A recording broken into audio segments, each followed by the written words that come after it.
ሰላም ውድ የብሩህ ተስፋ አካዳሚ ዩቲዩብ ቻናል ቤተሰቦች እንዴት ናችሁ? እኔ ሳሚ ነኝ። ዛሬ እንደተለመደው የዘጠነኛ ክፍል ታሪክ ቻፕተር 4 ፓርት 2 ይዤላችሁ መጥቻለሁ። ለቻናሉ አዲስ ከሆናችሁ ፕሊዝ ሳብስክራይብ፣ ላይክ፣ ሼር አድርጉ። አሁን ወደ ቪዲዮ 4.22 ዘ ኤክስፓንሽን ኦፍ ኦቶማን ኢምፓየር አራነጥብ ስለምንድነው የሚያወራ? 4.22 ስለ ኦቶማን ግዛት መስፋፋት። ዘ ሴልጁክ Turkish began military occupation in Palestine, Syria, Asia Minor, Arab in 1040 በ1040 ሰልጁክ ቱርክ የሚባሉ የወታደር ኃይል ፊልስጤምን የኤዥያን ማይነር ቪሌጆችን አረባዎችን በ1040ዎቹ ምን ማድረግ ጀመሩ? ኦኮፓይድ መውረር ጀመሩ ማለት ነው። እነዚህ ሴልጁክ ቱርክ የሚባሉ የሚሊተሪ ኃይል እነዚህን ቦታዎችን መውረር ጀመሩ በ1040 ማለት ነው። The Ottoman Turks replaced the Seljuk Turks in the area by the end of 13th century በ13ኛ ክፍለ ዘመን ማብቂያ አካባቢ ሰልጁክ ቱርኪስ የሚባለው ስም ተቀየረና ወዴት መጣ?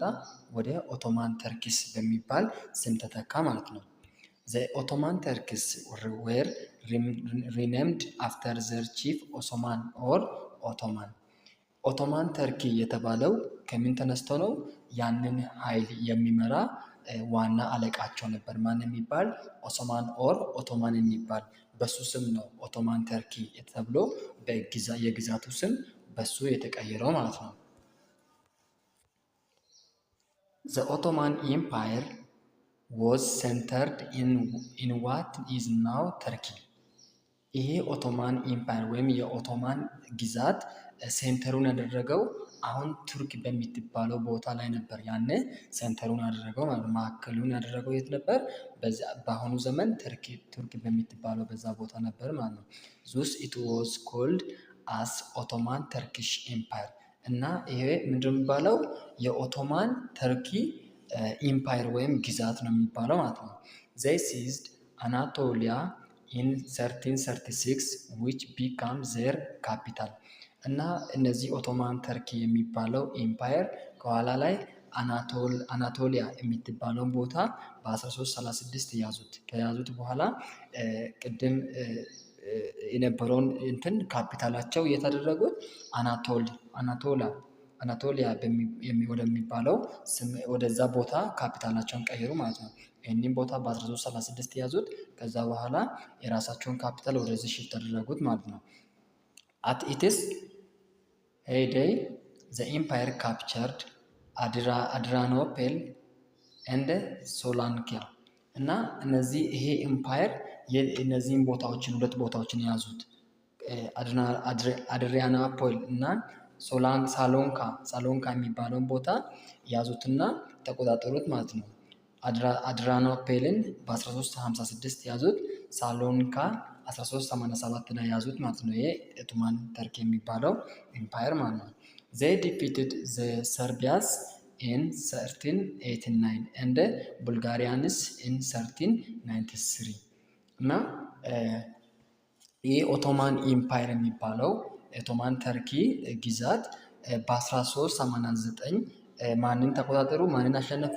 ሰርቢያ የምትባለውን ሀገር አሸነፉ ማለት ነው። ከዛ በኋላ በ1393 ቡልጋሪያን የምትባለውን ሀገር ተቆጣጠሩና አሸነፏት ማለት ነው። so by the 5th century the Balkan Peninsula including Greece was predominantly conquered እና በ15ኛ ክፍለ ዘመን የባልካን ፔንሱላ የምትባለውን ቦታ ማንን አጠቃለው? ግሪክን አጠቃለው ምን አደረጉ? ተቆጣጠሩ ማለት ነው። ማረኳት ማለት ነው። ተቆጣጠሯት እነዚህ ኦቶማን ተርኪ የሚባለው ግዛት ማለት ነው። The Ottoman conquered Constantinople in 1453 renamed it Istanbul and made it their capital እና ኦቶማን ተርኪ የምትባለው ኢምፓየር ማንን ተቆጣጠረች? ኮንስታንቲኖፕልን ተቆጣጠረች። በስንት? 1453 ላይ ማለት ነው። ይሄንን ደግሞ ኮንስታንቲኖፕል የምትባለውን ሀገር ምን ብላ ሰየመችው? ኢስታንቡል ብላ ሰየመችው። ስሟን ኢስታንቡል ብላ ሰየመችው። ከዛ በኋላ ከሰየመችው በኋላ የራሷ ካፒታል አደረገች ማለት ነው። ካፒታል ሲቲ ኦፍ ኦቶማን ተርኪ አድርጋ ሰየመችው ማለት ነው። ራሷን ስም ከኮንስታንቲኖፕል ወደ ተቀየረችው ወደ ኢስታንቡል ቀየረች። መቼ? በ1453 ማለት ነው። ባይ ዘ ወይ ኮንስታንቲኖፕል የምትባለው ቦታ የማን ዋና ከተማ ነበረች? የቤዛንታይን ኢምፓየር ዋና ከተማ ነበረች። ፓርት ዋንን ካላያችሁ ፓርት ዋንን እንዲታዩ ሪከመንድ አደርጋለሁ። እዛ ቦታ ላይ ስለ ቤዛንታይን ኢምፓየር ብዙ ነገሮችን አውርተናል። ስለዚህ እቺ የቤዛንታይን ዋና ከተማ ነበረች። ማን? ኮንስታንቲኖፕል የምትባለው ግዛት ማለት ነው። ያንን ቦታ ወርሰው ኮንኪር ካደረገው በኋላ በራሳቸው ስም ኢስታንቡል ብሎ ጠራት። ከዛ በኋላ የራሳቸውን ካፒታል የተደረጉ እዛ ቦታ አደረጉ ማለት ነው። ዘ ኦቶማን ኮንኪርድ ሲሪያ ኢን 1560 ኤንድ ኢጅፕት ኢን 1570 እና እነዚህ ኦቶማን የሚባሉ ግዛት ሶሪያን በ1516 ተቆጣጠሯት። ኢጅፕትንም ወይም ግብፅንም ደግሞ በ1517 ላይ ተቆጣጠሯት ማለት ነው። In 1529, European forces successfully defended Vienna, the capital of Austria, from the Turkish attack. በ1529 ላይ የኢሮፒያን ፎርስ ማንን ማሸነፍ ችሏል? እነዚህ ከቱርኪሽ አታክ ወይም ጥቃት ማዳን ችሏል። ማንን? ቬና የምትባሏን የኦስትሪያን ዋና ከተማ ናት ማለት ነው። የኦስትሪያ ዋና ከተማ ናት፣ ቬና ናት። ስለዚህ የኢሮፒያን ኃይል አንድ ጋር ከተቀናጅቶ ማንን ማትረፍ ችሏል? ቬናን ማትረፍ ችሏል። ከማን? በጣም ከባድ ከሆነው አደገኛ ከሆነ ከቱርኪሽ ጥቃት ማዳን ችሏል ማለት ነው። The Turkish expand in Europe was ended in 1571 when European fleets defeated the Turkish navy at the Battle of Lepanto near Greece. የቱርክ ኢምፓየር ወይም የቱርኪሽ ኦቶማን ቱርኪሽ ኢምፓየር መስፋፋት ኢሮፕ ላይ በ1571 ላይ አቆሟል። ለምንድን ነው እንደዚህ እንዲቆም ያደረገው? የኢሮፒያን የጦር መርከቦች ከቱርኪሽ ጋር በመዋጋት አሸናፊነታቸውን በማግኘት ምን በሚባል ጦርነት? ሌፓንቶ በሚባል በግሪክ አጠገብ ያለች ቦታ ላይ በመዋጋት በማሸነፋቸው ኢሮፓያኖች ቱርኪሽ ኢምፓየር ወይም ኦቶማን ቱርኪሽ ወደ ኢሮፓ እንዳይስፋፉ በዛ ቦታ እንዲቆሙ አድርጓል ማለት ነው። ዘ ኦቶማን ፎርሚድ ኤ ግሩፕ ኦፍ ሃይሊ ትሬንድ ሶልደርስ ኮልድ ጀናሰርስ። እነዚህ ኦቶማን ቱርኪሾች በጣም የሰነጠሉ ወታደር አላቸው። ምን የሚባል? ጃናሳይርስ የሚባል ምን አላቸው? ወታደራዊ ኃይል አላቸው። በጣም የሰነጠሉ የወታደር ናቸው። ግሩፕ ኦፍ ትሬንድ ሶልደርስ ናቸው ወይም ወታደሮች ናቸው። እነዚህ ጃናሳይርስ የሚባሉት ማለት ነው። ዘ ስፕሪድ ኢስላም ስሩ አውት ዘ ኤምፓየር እና እነዚህ ኦቶማን ቱርኪሾች እስልምናን በራሳቸው ግዛት ሙሉ ምን አደረጉ? በጣም አስፋፉ ማለት ነው። they also gained wealth from trade and controlled the trade route from Europe to Asia. ከኢሮፕ ጀምሮ እስከ ኤዥያ ያሉትን ንግድና የንግድ መስመሮችን በመቆጣጠር በጣም ከፍተኛ የሆነ ገቢ ያገኙ ነበር ማለት ነው። they banned European merchants from going to Far East. እነዚህ የኢሮፒያን ነጋዴዎች እስከ ሩቅ ምስራቅ እንዳይሄዱ ምን አድርጓል? አግዷቸዋል። እንዴት? ያንን የንግድ መስመር በመቆጣጠራቸው የተነሳ ከዛ እንዳያልፉ ከኢሮፕ ወደ ሩቅ ምስራቅ እንዳይሄዱ ከልክሏቸዋል ማለት ነው። ለምሳሌ ሩቅ ምስራቅ የምንለው ጃፓንን መውሰድ ትችላላችሁ፣ ቻይናን መውሰድ ትችላላችሁ፣ ፓኪስታንን፣ ኢንዲያን፣ ባንግላዴሽን እነዚህን የመሳሰሉት ፋር ኢስት ናቸው የሚባሉት። እነዚህ ኤሮፓን መርቻንቶች ወይም ነጋዴዎች ወደ ፋር ኢስት ሄደው ንግዳቸውን እንዳያቀላጥፉ እነዚህ ኦቶማን ተርኪሾች ምን አድርጓል? አግዷል ማለት ነው። The Ottoman Turkish society was divided into 4 social groups. እነዚህ የኦቶማን ተርኪሽ ማህበረሰብ ራሳቸው የሆነ ምን አላቸው? የማህበረሰብ ግሩፕ አላቸው። የመጀመሪያ ሱልጣን ይባላል፣ ገዢው ማለት ነው። ሁለተኛ ግራንድ ቪዘርስ የሚባል፣ ሶስተኛ ጄኒሰርስ ወይም ወታደሮች ናቸው። አራተኛ ኦኩፔሽናል ግሩፕስ ወይም ስራቸውን በራሳቸው ሰርተው የሚያድሩ ምናምን ማለት ነው። ስለዚህ አራት የሶሳይቲ ግሩፕ አላቸው ወይም የማህበረሰብ ግሩፕ አላቸው። ሱልጣን፣ ግራንድ ቪዘርስ፣ ጃኒሰርስ እና ኦኩፔሽናል ግሩፕስ እንዳትረሷቸው። አብዛኛው ጊዜ የኢሮፒያን ታሪክ ስናጠና በተለይ ሚድል ኤጅ ላይ ወይም ሚድል ኤጅ ላይ በመካከለኛው ክፍለ ዘመን መካከለኛው ጊዜ ላይ የራሳቸው የሆነ በኢሮፕ ውስጥ የነበሩ ምን አላቸው ሶሻል ሶሳይቲ ግሩፕ አላቸው። ልክ እንደዛ ኤዥያም ውስጥ ደግሞ እነዚህ ኦቶማን ቱርኪሾች ደግሞ የራሳቸው ምን አላቸው የሶሻል ግሩፕ አላቸው ማለት ነው። ዚስ ካልቸር ኦፍ ዘ ኦቶማን ኢምፓየር ዋዝ ዛት ኦፍ ዘ ኢስላሚክ ወርልድ እና የኦቶማን ኢምፓየር ወይም የኦቶማን ግዛት ከልቸራቸው ወይም ባህላቸው ምን ነበር? የኢስላሚክ ወርልድ ነበር ወይም የእስልምና ዓለም ነበር። ማለት ዋና የሚያመልኩበት ሃይማኖታቸው ምናቸው ካልቸራቸው ምን ሪፍሌክት የሚያደርግ ነበር? የእስላም ዓለምን ምን የሚያደርግ ነበር? ሪፍሌክት የሚያደርግ ነበር ማለት ነው። 4.23 ዳይናስቲክ ሳይክል ኢን ቻይና። ቻይና ውስጥ ባይ ዘ ወይ እያየን ያለነው ሚዲቫል ፔሪድ ኦፍ ኤዥያ ስለሆነ ቻይና ደግሞ የት ውስጥ ነው የሚገኘው? ቻይና የት ነው የሚገኘው? ኤዥያ ውስጥ ነው። ስለዚህ በእሷ ውስጥ የነበሩ ሳይክሊክ የሆኑ ዳይናስቲኮች ምን እንደሚመስሉ ወርታችን አለን ማለት ነው። ዘ ቻይኒስ ክሬትድ ኤ ግሬት ሲቪላይዜሽን ኢን ዘ ወርልድ። ቻይና የሚባሉ ሰዎች በዓለም ደረጃ በጣም አስደናቂ እና በጣም ከፍተኛ የሚባለው ስልጣኔ ነበራቸው በዓለም ደረጃ ማለት ነው።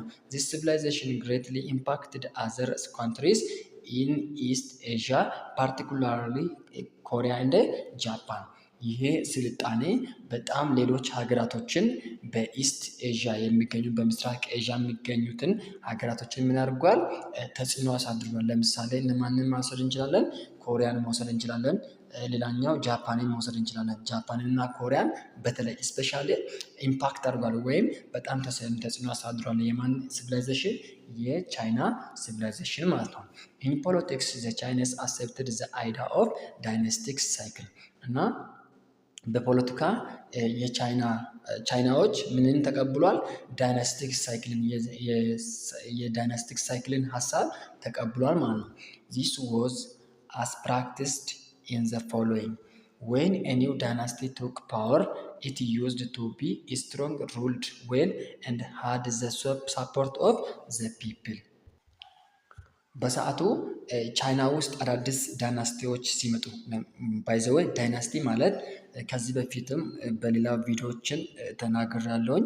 ወደኋላ ያላያችሁ ካላያችሁ ወደኋላ እንድታዩ ሪከመንድ አደርጋለሁኝ። ግን ልናገር እና ዳይናስቲ ማለት አባት ንጉስ ሆኖ ከሞተ በኋላ ልጅ ነበር ስልጣን የሚያገኘው ማለት ነው። ልጅ ከሌለ የቅርብ ዘመድ ማለት ነው። በቃ በዘር የተወራረሰ የሚሄድ የንግስና ስርዓት ነው ማለት ነው ዳይናስቲ ማለት። ገባችሁ አይደለ? እንዳትረሱት። ዳይናስቲ ማለት እንደዛ ነው። በዘር በሄሪዲተሪ የሚሰጥ የስልጣን ተዋረድ ነው ማለት ነው። ስለዚህ አዲስ ዳይናስቲ ሲመጣ ስርወ መንግስት በአማርኛ ስርወ መንግስት ይባላል። አዲስ ስርወ መንግስት ሲመጣ ፓወሩን ሲይዝ ምን በጣም ስትሮንግ ከሆነ ሲገዛ ደግሞ አሪፍ አድርጎ የሚገዛ ከሆነ ሰዎች ምን ያደርጉታል? ሳፖርት ያደርጉታል። ማለት በጣም ጠንካራ ከሆነ በጣም ደግሞ ሲገዛ አሪፍ አድርጎ ሰዎቹን ማናጅ የሚያደርግ ከሆነ ሰዎቹ ደግሞ ምን ያደርጋሉ? ድጋፍ ይሰጣሉ ማለት ነው።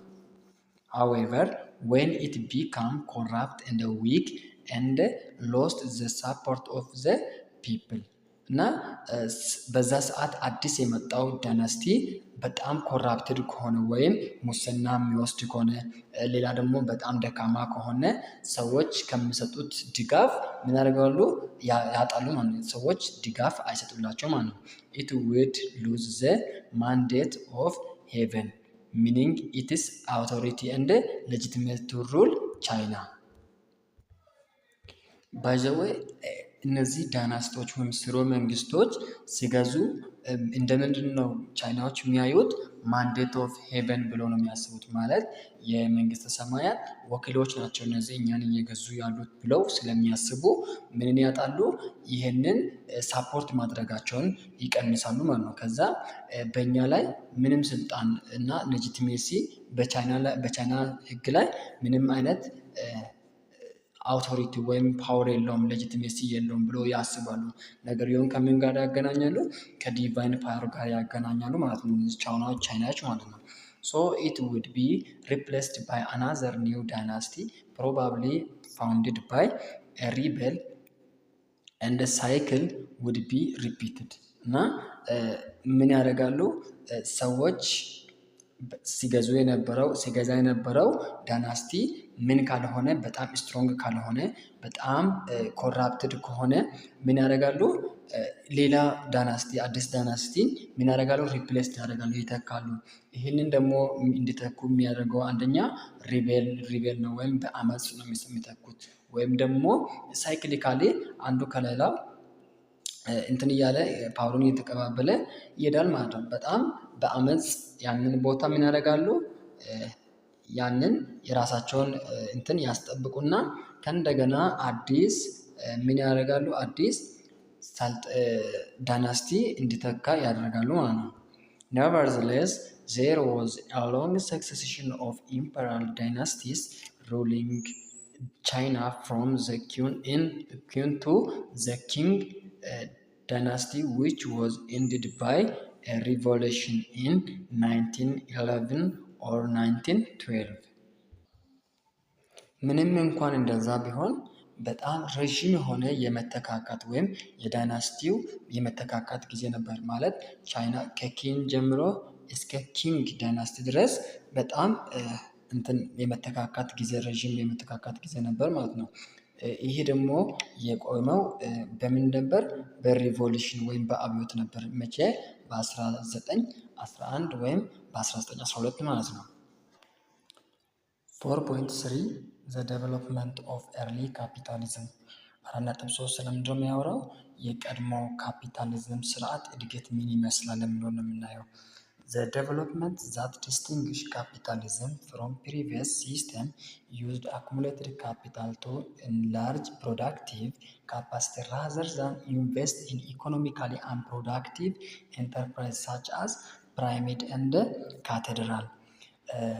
ካፒታሊዝምን ከድሮ ወይም ከቀድሞ ሲስተም የሚለየው ምንድነው? ካፒታሊዝም ያለውን ሀብት ያለውን ካፒታል ምን ማድረግ ነው? እንደገና ፕሮዳክቲቭ ለማድረግ በጣም መጨመር ነው ወይም ኢንቨስት ማድረግ ነው። ካፒታልን ኢንላርጅ ማድረግ ላይ ነው ዋና የሚሰራው ካፒታሊዝም። ነገር ግን የቀድሞ ሲስተም ምን ላይ ነበር ሲሰራው? አንዳንድ ፒራሚዶችን እና ካቴድራሎችን እየገነቡ ማለት አንፕሮዳክቲቭ ወይም ጥቅም ለሌለው ኢንተርፕራይዝ ይሮጡ ነበር። ነገር ግን ካፒታሊዝም እንደነዛ አይደለም። ካፒታል ምን ማድረግ ነው? ማሳደግ ነው። ካፒታሊዝም ዋና ዓላማ ማለት ነው። This characteristic was encouraged by several historical events እና እነዚህ የካፒታሊዝም ካራክተሪስቲኮች ወይም ባህሪዎች በሌሎች በብዙ በታሪካዊ ኢቨንት ወይም በታሪክ ኢቨንት ላይ በጣም ኢንከሬጅድ የሚደረጉ ናቸው፣ የሚደገፉ ናቸው። ማለት በጣም ኢንከሬጅ ያደረጉ ነበር። ታሪካዊ ኢቨንቶችን ምን ያደርጉ ነበር? ኢንከሬጅ ያደረጉ ነበር፣ ያበረታቱ ነበር ማለት ነው። ሞስት አንሸንት ሲቲስ ኤንድ ታውንስ ኢን ኢሮፕ ሃድ ቢን ሩንድ ፎሎዊንግ ዘ ኮላፕስ ኦፍ ዘ ሮማን ኢምፓየር እና በአውሮፓ ጥንት ከተሞች ላይ ብዙ እንትን አለ ሩንስ ወይም እነዚህ ፍርስራሾች ይገኛሉ በዚህ ሰዓት። ይሄ ደግሞ ከምን በኋላ ነው ይሄ የሆነው ብለን ካየን ከሮማን ኢምፓየር የምትባለው የሮማ ግዛት ከወደቀች በኋላ ነው፣ ኮላፕስ ከሆነች በኋላ በኢሮፕ ላይ ብዙ የጥንት ከተሞች የፈራረሱ ከተሞች አሉ ማለት ነው። However, trade revived slowly and the Roman city were restored. የሆነ ሆኖ ምንም እንኳን ቢፈራርስ ንግድ የሚባለው ነገር ቀስ በቀስ እያደገ መጣ። የሮማን ከተማዎችም ደግሞ እንደገና ሪስቶርድ መደረግ ጀመሩ። መጀመሪያ የፈራረሱት እንደገና መገንባት እንደገና አዳዲስ ለውጦች መምጣት ጀመሩ ማለት ነው። ዘ ታውንስ ዌር ዘ ሴንተር ኦፍ ፕሮዳክሽን እንደ ኤክስቼንጅ። ይህ የሮማን ከተሞች ምን ነበር? የፕሮዳክሽን ወይም የምርትና የልውውጥ ምን ነበር? ሴንተር ነበር፣ ማዕከል ነበር። እነዚህ ከተሞች የሮማን ከተሞች የኤክስቼንጅ እና የፕሮዳክሽን ማዕከል ነበር ማለት ነው። መርቻንትስ ለርኒድ ሃው ቱ ባይ ራው ማቴሪያልስ ሃቭ ወርከርስ ዱ ዘ ማኑፋክቸሪንግ ኤንድ ሴል ፊኒሽድ ፕሮዳክትስ አት ዘ ቤስት ፕራይስስ። እነዚህ ነጋዴዎች መርቻንቶች ራው ማቴሪያሎችን ወይም ጥሬ እቃዎችን እንዴት መግዛት እንዳለባቸው ተማሩ። ሌላኛው ደግሞ ማለት ራው ማቴሪያሎችን ገዝተው ከገዙ በኋላ ፕሮዳክቱን አምርተው እንዴት በየትኛው ፕራይስ መሸጥ እንዳለባቸው፣ ፊኒሽድ የሆነውን ፕሮዳክት ወይም ያለቀውን ምርት እንዴት መሸጥ እንዳለባቸው፣ በጥሩ ፕራይስ መሸጥ እንዳለባቸው እነዚህን ሁሉ መርቻንቶች በዚህ ሰዓት አውቋል ማለት ነው። አፍተር ዘ ዲስከቨሪስ ዘ ኒው ሎንግ ዲስታንስ ኢንተርናሽናል ትሬድ ዋዝ ኢምፖርታንት ኤንድ ቢግ ፕሮፊት ኩድ ቢ ሜድ። እና ዲስከቨሪ የሚባል ነገር ከመጣ በኋላ ይህንን ዲስከቨሪ የሚለውን ቶፒክ ከዚህ በኋላ በፓርት 3 እናያለን ብዬ አስባለሁ። ዲስከቨሪ የሚለው ነገር ግኝት የሚባለው ነገር ከመጣ በኋላ ዲስከቨሪ ማለት አዳዲስ ቦታዎችን ማግኘት ነው። በሰዓቱ አሁን እንደሚታየው የዓለም ካርታ ድሮ በ16ኛ ክፍለ ዘመን ላይ አልነበረም ማለት ነው። ከዛ በፊት አልነበረም። ነገር ግን ሰዎች የተለያዩ ቦታዎችን በመጎብኘት አንዳንድ ቦታዎችን በማግኘት አሜሪካን፣ እነዚህ የተለያዩ ኮንቲኔንቶችን በማግኘት ካርታ ላይ አስፍሯል። ይሄ ነው ዲስከቨሪ የሚባለው። ከዚህ በፊት የማይተዋወቁ ዓለማቶች እርስ በርስ ተዋውቀዋል። በምን ምክንያት? በዲስከቨሪ ምክንያት። ይሄ ዲስከቨሪ ደግሞ ምን እንዲያገኙ አድርጓቸዋል? ኢንተርናሽናል ትሬድ ሩትን ወይም ዓለም አቀፋዊ የንግድ መስመሮችን እንዲያገኙ አድርጓል። ስለዚህ ለሎንግ ዲስታንስ ትሬድ በጣም ይጠቅም ነበረ። ይሄ አዲሱ ሎንግ ዲስታንስ ትሬድ በኢንተርናሽናል ትሬድ በጣም ጠቃሚ ነበር። እናም ደግሞ በጣም ብዙ ትርፎችን የሚያስገኝ ነበር ማለት ነው። ለምሳሌ አፍሪካ እዚህ ጋር ካለች፣ እዚህ ደግሞ ኢሮፕ ካለች፣ እዚህ ጋር ኤዥያ ካለች፣ ከዚህ ተነስተው ሰዎች ወዴት ሄዳሉ? ወደ ኤዥያ። ከኢሮፕ ተነስተው ወደ ኤዥያ ሄዳሉ። እዚህ ጋር ደግሞ መንገዱ ብሎክ ተደርጓል። በሰዓቱ ከፓርት 2 ላይ እንዳየነው፣ ፓርት 1 ላይ እንዳየነው እዚህ ጋር ፓርት 2 ላይ እንዳየነው እዚህ ጋር ኦቶማን ቱርኪሽ የሚባሉ ሰዎች እንዳያልፉ ከኢሮፕ ወደ ኤዥያ እንዳያልፉ ተደርጓል። ነገር ግን ይህንን ቦታ እዚህ ጋር አሜሪካ ሲለ ብዙም ባይታየም ይቅርታ አድርግልኝ እና እዚህ ጋር ከዚህ ተነስተው ፖርቹጋሎች ወዴት ሄደዋል? ከዚህ አልፈው እንዲሄደው ኤዥያን ማግኘት እንደሚቻል በምን ምክንያት? በዲስከቨሪ ማለት ነው። በዲስከቨሪ ከዚህ ተነስተው በዚህ ሄደው ኤዥያን ማግኘት እንደሚቻል፣ ከዚህ ብሎክ ቢሆን ከዚህ እንኳን መሄድ እንደሚቻል በዲስከቨሪ አግኝቷል። ስለዚህ ይሄ ደግሞ በዲስከቨሪ ማግኘታቸው በጣም ትልቅ ትርፍ አለው። እናም ደግሞ በጣም ንግዱን በጣም እንዲያቀላጥፉት አድርጓቸዋል ማለት ነው። However, trade problems were chiefly transport difficulties. Insecurity caused by war, robbery, and heavy tolls or taxes often changed on the transit of commodity. ምንም እንኳን ይህንን ያክል ሎንግ ዲስታንስ ትሬድ ጥሩ ትርፍ ቢኖረውም ንግዱ በጣም ችግር ነበረው። ለምሳሌ የትራንስፖርት ችግር አለ። በባህር ነው የሚሄዱት። በጣም በዚህ ዘመን እንደምናየው ፕሌን እንዳለው አይደለም። በሰዓቱ በመርከብ ነው የሚሄዱት። መርከብ ደግሞ አሁን እንዳለው በነዳጅ የሚሰራ ወይም በኢንጂን የሚሰራ አይደለም። በሰዓቱ በኒፋስ ነው የሚሄደው። እነዚህ ሁሉ የትራንስፖርት ችግር ነበር በሰዓቱ እና ሴኪሪቲ አልነበረም፣ ማለት ደህንነት አልነበረም። በጣም ጦርነት ይኖራል በመንገድ ላይ። እናም ደግሞ ስርቆት ይኖራል። እናም በጣም በሚያልፉበት መንገድ በጣም ብዙ ግብር ያስገብሩ ነበር። እነዚህ ሁሉ ነገሮችን አልፎ ከአንድ ቦታ ወደ አንድ ቦታ እቃዎችን ለማምጣት በጣም ብዙ ችግር ነበር የሚያጋጥማቸው ማለት ነው በሰዓቱ።